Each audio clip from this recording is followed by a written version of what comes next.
Le diagnostic de leucémie aiguë chez un malade, que ce soit une leucémie aiguë lymphoblastique ou une leucémie aiguë myéloblastique, est quelque chose de terrible. C'est une annonce très importante.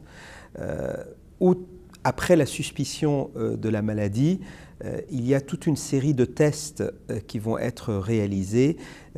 Outre des tests sanguins naturellement, une prise de sang, il va y avoir ce qu'on appelle le myélogramme, c'est-à-dire une petite aspiration de moelle osseuse. Vous savez, la moelle osseuse, c'est l'usine qui fabrique les cellules du sang, c'est ce qu'on a à l'intérieur des os, à ne pas confondre avec la moelle épinière qui, elle, est rattachée au système nerveux, donc ça n'a rien à voir.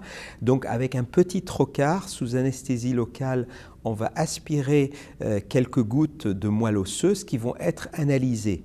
Parce qu'en réalité, derrière le terme leucémie aiguë, afin d'élaborer la prise en charge optimale et la plus adaptée, il va falloir qu'on puisse caractériser, si j'ose dire, de manière très fine cette leucémie aiguë.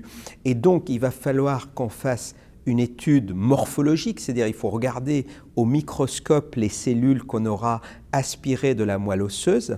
Il faudra regarder aussi leur carte d'identité par cytométrie en flux, donc c'est un examen, une technologie importante. Et puis de plus en plus, maintenant, on regarde leurs caractéristiques génomiques, c'est-à-dire on va étudier le profil moléculaire. En fait, on va pénétrer à l'intérieur de ces cellules leucémiques pour identifier les anomalies qu'elles peuvent porter. Et une fois qu'on a recueilli ces informations, on va pouvoir dire que le patient, il a tel type précis de leucémie avec telle caractéristique.